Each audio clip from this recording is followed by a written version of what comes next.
जब बूढ़ गए पूरा तब बोल जात है हम जात तो पूरा देख सकते हो कैसे पूरा घर डूब गया एकदम।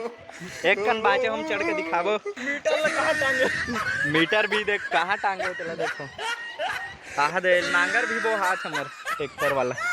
अबे बनेज गड्ढा है कर अबे धार है बेगा वो आ गए नो नो नो यार तगड़ा रे गली मेरा वो हाथ है एटा झोंका थे आ दे तगड़ा रे एक नंबर यार फुल रिव्यू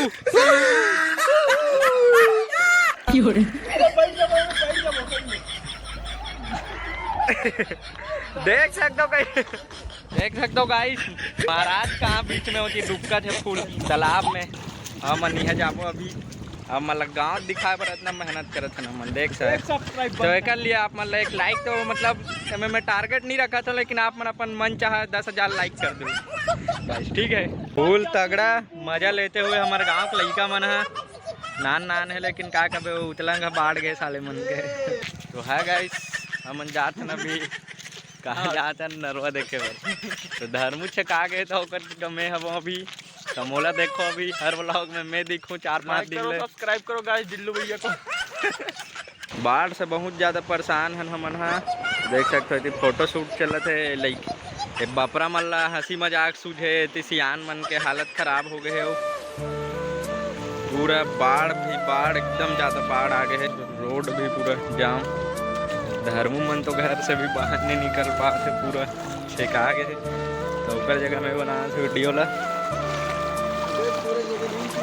देख सकते हो फुल धार चले थे पूरा देख सकते हो मंदिर भी डूब गए हमारा जो सौरी से गाय वाला इलाज करेंगे वो डूब गए और फुल धार चला थे रोड में मेन रोड में देख सकते हो पूरा। अब लड़का मन है टंकी में चढ़े है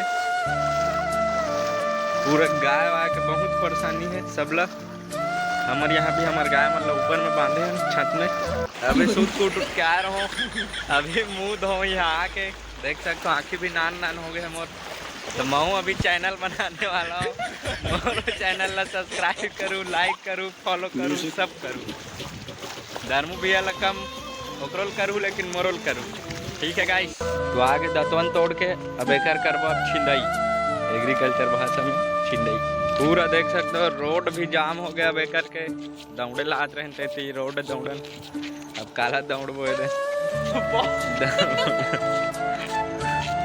पूरा डब्बा अब्बा पूरा से प्लास्टिक बैन करे है तो पूरा अति हो गए है और दिल फोड़े गए है फिर भी वैसी छे सेम कोई मतलब नहीं क्या बताएं गाइस हमन बहुत परेशान है हमन अपन गांव से नहीं बाढ़ से परेशान है हमन फुल तगड़ा व्यू है। अबे हमारे दोस्त भैया जो हमारे साइड आते हुए बाढ़ पीड़ित आदमी देख सकते हो दाऊ जी बिना कपड़ा घूम गजब बेइज्जती है पूरा हमारे गांव पानी हो गए तालाब बने हुए हैं उसको देखने हम पहुंचे हैं। हालांकि जो बाढ़ का पानी है वो कहीं ना कहीं उतर चुका है उसके बाद जो ग्रामीणों को किस तरह की तकलीफों का सामना करना पड़ रहा है उसको देखने के हमने यहाँ पहुंचे हैं।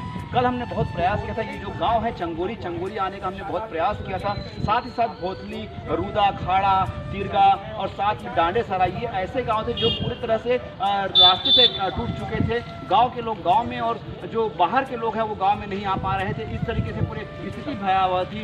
जो मवेशी थे उनको भी रखने में काफ़ी समस्या का सामना करना पड़ रहा था। क्या हालात थे हम उनको जानने के लिए यहाँ पर पहुँचे हुए हैं। किस तरह की स्थिति थी और आज क्या है आप लोग का? सर जब बाढ़ आया तो गांव तो पूरी तरह से कट चुका था आने जाने का कोई व्यवस्था नहीं था। उसके बाद पूरा गांव चारों तरफ से घिर के टापू हो चुका था। रह सवाल हमारे जानवरों को न तो चराने के लिए जगह था न निकालने के लिए जगह था।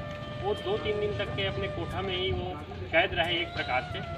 और सर बाढ़ खत्म होने के बाद असली परेशानी शुरू होती है क्योंकि जानवरों के चरने के लिए जो चारा रहता है वो पूरी तरह से बाढ़ से तबाह हो चुका होता है और सूखा चारा जो है भीगने से और बाढ़ में ख़त्म हो जाता है। तो सबसे बड़ी दिक्कत इंसानों की तो व्यवस्था हो सकती है, बाकी सबसे ज़्यादा तकलीफ हमारे जानवरों के लिए है। न तो अब सूखा चारा बचा है न अब हरा चारा बचा हुआ है। तो प्रशासन से आपको क्या व्यवस्था प्रशासन से अभी तक की कोई व्यवस्था नहीं मिली है। और सबसे बड़ी दुखदाई ये बात है कि प्रशासन की तरफ से स्थानीय पंचायत को कहा जाए, ऐसे बाढ़ समय के लिए नाव का व्यवस्था किया गया था। अब वो नाव को दुरुस्त करके पंचायत अभी तक के नहीं रखा है। और इस स्थिति में यदि किसी का बीमार पड़ जाता है, यदि गंभीर स्थिति हो जाती है, तो किसी को बाहर ले जाने की कोई व्यवस्था नहीं था। इससे पहले नाव के द्वारा लोगों को बाहर ले जाया जाता। तो हम प्रशासन से तो अपेक्षा नहीं कर सकते, बाकी स्थानीय जो पंचायत है उसको तो नाव को बारिश आने से पहले बना के मेंटेनेंस करके रखना चाहिए। यही सबसे बड़ी हमारी तकलीफ है। आप लोगों को पानी समस्या का सामना करना पड़ रहा है, कैसे हालात हैं? बाहर में तो सिर्फ 2 दिन हम लोगों को तकलीफ होता है, उसके बाद 1 महीना हम लोगों को तकलीफ झेलना पड़ता है। अगर सूखा नहीं रहता है, किसी जगह